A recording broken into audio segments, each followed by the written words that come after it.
بسم الله الرحمن الرحيم. باب صلة الرحم. عن أبي أيوب الأنصاري أن أعرابيا عرض للنبي صلى الله عليه وسلم في مسيره فقال: أخبرني ما يقربني من الجنة ويباعدني من النار. قال: تعبد الله ولا تشرك به شيئا وتقيم الصلاة وتؤتي الزكاة وتصل الرحم. دا دویشتم باب ده فكتاب الأدب المفرد کی امام بخاری رحمه الله ذکر کړی دی. مخکې د صلې رحمۍ درجه بیان کړله چې دا کم درجه لري. آیا دا مستحب عمل دی او که نه دا سنت دی او یا واجب او فرض دی؟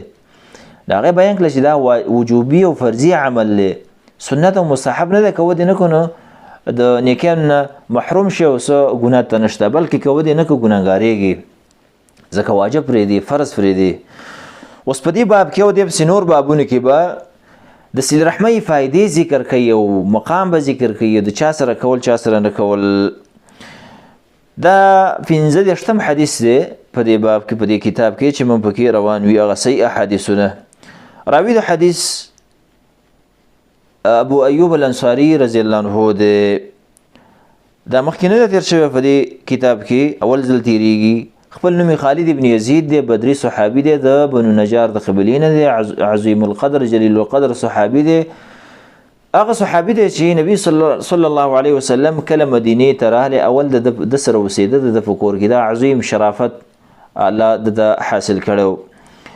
بیا صحابو د نبی صلی الله علیه وسلم دپاره کوټه جوړه کړه، د هغه سره په هغه وخت کې د هغه په نکاح کې سوده رضی الله عنها وه او بیا د هغې نه انتقال شو او د الله په لار کې دا وفات شو. مجاهد ولوی 52 کال هجري او دا په قسطنطنیه کې کوم چې اوس ته استانبول وی د ترکیه عاصمه او پایتخت چې دی دغلته دفن شوی دی دا جلیل القدر صحابي. نو دا سړی چې رالی داسې د اعمالو تپوس یې وکړو چې جنت ته داخل کړي او د جهنم نه لرې کړي. نو څو اعمال یې ورته وښودل، څلوریو په هغې کې دا دی چې د الله عبادت وکړه او شرک ورسره مه کوه. عزتمندو ګوره دا ټکی به بار بار د شرک نه ځان ساتل په عبادت کې او اعمالو کې دا ډېره مهمه خبره ده د مسلمان په ژوند کې. ډېر خلک په دې باندې هلکه وایي تاسو بار بار شرک دی بل کار هم نشته، شرک دی بدعت دی، شرک او بدعت دی بل کار هم نشته. دا مهمه خبره ده. که چېرته یو سړی دومره اعمال وکړي چې دا ټول روس او دا ټول امریکا په یو سر باندې دا وباسي او دا ړنګه کړي چې معمولي دومره شرک در پکې او دومره، نو هېڅ دله فایده نه درکوي او د پاسه پکې شهید هم شي، جهنم به دې ځایي. دا خو وګوره ځان خبرې د ځان نه نه کوو، به د حدیثو نه کوو. شرک الله نه بخي، ان الله لا یغفر ان یشرک به ویغفر ما دون ذلک لمن یشاء. نو په دې وجه باندې ډېر ترکیز زمونږ هغه هم دا وي چې د شرک نه لرې شي. ډېر مسلمانان ګوره په دې بلا کې او دې مصیبت کې اخته دي. جهادونه به کوي، زکاتونه به ورکوي، روجې به نیسي، حجونه به کوي، منځونه به کوي، ذکرونه به کوي، لیکن بابا ته به روان وي. دا پیر بابا دی، دا سخي بابا دی، دا پلانکی، دا د بادو ذمهوار دی، دا د پلانکي شي ذمهوار دی او دا د دې ذمهوار دی. هغه راله غوا راکوي، هغه راله بچی راکوي، د تعویذونه دي غربا به خېږي، ملا صاحب د صاحبه اړم به یو دا شیونه به کوي. دا له فایده نه درکوي. عزتمندو الله ته ګناهګار لاړ شه، ګناهګار ډکه ځمکه د ګناهونو نه لاړ شه، یا به ته بخښنه وکړي، ډکه ځمکه مغفرت به ته وکړي، یا به دله عذاب درکړي او بېرته به د باندې رحم وکړي، جنت ته به یې داخل کړي. اما که معمولي شرک دې کړی و تباه شي د ابد الابد دپاره. دې وجې نه ډېر احتیاط وکړئ عزتمندو د شرک او د دې شیانو سره. معلومات کوئ، هر یو عمل چې کوئ تپوس کوئ د علماو نه چې دې کې خو شرک نشته، دې کې خو بدعت نشته. دویم عمل وتقیم الصلاة، د لمونځ پابندي کوئ چې دا مهم رکن دی په اسلام کې. دریم زکات ورکوئ. څلورم وتصل الرحیم، صلې رحمي فعلوئ چې دا د امام بخاري رحمه الله حدیث هم د دې جملې د وجې نه راوړی دی. د صلې رحمي فایده دا شوه په حدیث کې چې صلې رحمي انسان جنت ته داخلوي او د جهنم نه لرې کوي. خلک وایي ړوند څه غواړي؟ 2 سترګې غواړي. نو چې داسې عمل چې تا جنت ته داخلوي او د جهنم نه دې بچ کوي، نو څوک به یې نه کوي؟ یو سړی به هغه کو واقعا د جنت شوقي او اعمال د دې لپاره کې الله د ناراضي شو جنت ته داخل شي، نو دا عمل لکه آسان عمل خپل ولی فعله بس جنت ته داخليږي. د دې عکس دا دی چې دا نه کنه کوم ځای ته ځي، چې دا نه کنه جهنم به دې ځای او د جنت نه به دې لري کی. دویم حدیث شپږ دېرشم په دې باب کې امام بخاری رحمه الله نقل کړی. ابو هريره رضی الله عنه فرمایي ان رسول الله صلی الله علیه وسلم قال خلق الله عز وجل الخلق. ډېر عظیم حدیث دی، فغور واورئ. فلما فرغ منه قامت الرحم فقال ما قالت هذا مقام العائذ بك من القطيعة. قال لا ترضين أن أصل من وصلك وأقطع من قطعك. قالت بلى يا ربي. قال فذلك لك. ابو هريره رضی الله عنه فرمایي نبی صلی الله علیه وسلم فرمایل وی خلق الله عز وجل الخلق. الله جل جلاله چې دا ټول مخلوقات پیدا کړل. فلما فرغ منه هر کله چې دنه فارغ شندای پوره کړل، یعنی اسمانونه، زمکی، بحرونه، غرونه، ونی، دا ټول ارسو اول دا کارو شو. قامت الرحم سل رحمی خپل ولی دا پاسې دلا ودرې دلا وتا. فقال الله جل جلاله ما يعني ماذا هذا د الف مقابل کده د وقف د وجنه ورزیدلې ده، څه خبره ده چې ته ودرېدلې؟ قالت سل رحمي ولا هذا مقام العائذ بك من القطيعة. دا هغه د پناه ځای دی په تا سره د هغه چا نه چې ما قطع کوي. ستا مقام دا زما د پناهي ځای دی تا ته د هغه چا نه چې صله رحمي قطع کوي.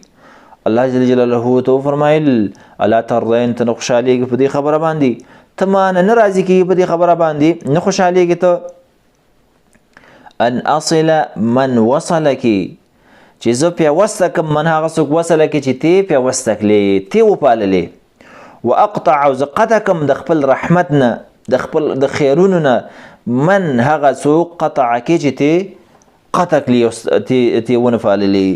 قالت صله رحمي سویله بلا یا ربي، ولې نه زه په دې باندې خوشحاله شوم د تا نه او زه خوشحاله یم. قال الله تعالی فذلك لك، دغه مقام او دغه درجه ستا د ما تعالی درکړه. بیا ابو هريره رضی الله عنه وفرمایل دا ویدایا تللی که تاسو خوخی اقرأوا ان شئتم فهل عسيتم ان توليتم ان تفسدوا في الارض وتقطعوا ارحامكم. سوره محمد دویشتم نمبر آیات دی. فهل عسيتم ان توليتم، شاید تاسو اعراض کوي د الله د کتاب نه او د محمد صلی الله علیه وسلم د طریقو نه او بیا فساد کوي فزما کې او تقطعوا ارحامكم، تاسو صله رحمی قطع کوي. تاسو سوچ کوئ عزتمن دا څومره عظیم حدیث دی، عظیم د صله رحمی په باره کې الله جل جلاله څونه اهتمام ورکړی دی چې اول وخت کې داسې فاسدل او عرش ته ودرېدل او الله جل جلاله ته دا وایي چې زه د خیر نه هغه سړی محرومه کوم چې تی قطع کړي. د څومره مسلمانان په دې کې کوتاهي کوي. خپلولۍ زموږ چیرته دي؟ دا څنګه چې نور خلکو سره، پلار سره، د ورونو سره، ترونو سره، د خویندو سره، ترورګانو سره، د سخر سره، د ښځې طرف نه خپلولۍ دا ټولې چې کوم دي موږ په کومه درجه کې غیرتي موږ کې هغه ده چې څومره دغه لري. ډېر آیا داسې ډېر مسلمانان نشته دی چې روجې هم نیسي، زکاتونه هم ورکوي، حجونه هم کوي چې وسې وشي، جهادونه به هم کوي او د هغه به خپل ورور سره ورانوي، د تره سره بیا ورانوي، د خور سره بیا ورانوي، د خسر سره بیا ورانوي، د نورو د خپلوانو سره بیا ورانوي. شته دی که نشته دی؟ ډېر شته دی. او حال دا دی چې قیامت ورځ دا صله رحمي به دغسې کار کوي. حدیث کې ډېر زیات فواید دی. یو فایده پکې دا هم ده چې صله رحمي دا خبرې کوي قیامت ورځ باندې، له ځان پوهه کوي، قیامت ورځ باندې صله رحمي خبرې کوي، بیا به نه پوښتنه کوي. همدغه رنګې حدیث کې به اثبات د الله جل جلاله د کلام صفت ثابتول وي چې الله جل جلاله دپاره کلام خبرې ثابتې دي. همدغه رنګې حدیث کې به دا فایده هم وي چې صله رحمي خوشحالېږي م او خفه کېږي م د سړي نه. همدغه رنګې د الله جل جلاله نه فناه هم غواړي د هغه انسان په مقابل کې چې صله رحمي قطع کوي. دا عبادت دی عزتمندو. څنګه چې دا فرض مونځ کوو داسې دا هم عبادت دی، الله بې ثواب راکوي. همدغه رنګې حدیث کې به اشاره وي چې د سلفو طریقه به دا هم وه چې قرآن آیتونه به د مسلې سره لګول، لکه ابو هريره رضی الله عنه د آیت دې سره ولګو او دا سلفو طریقه هم ده. لکه امام بخاري په اول سر کې آیات ذکر که د دې کتاب کې. همدغه رنګې حدیث کې به دا فایده هم وي چې صله رحمي دا لوی اجر لري او د هغې کټ کول دا ډېر عظیم دغه لري او د هغې کټ کول عظیمه ګناه لري. همدغه رنګې حدیث کې به فایده وي چې الجزا من جنس العمل، څه چې کرې هغه به ریبې. صله رحمي دې کټ کړه، خپلولي دې ونه پالله، الله جل جلاله هم د خپل رحمت نه څه کړي ختم کړي. باید چې موږ صله رحمي دا وپالو عزتمندو. هذا وبالله تعالى التوفيق والله أعلم.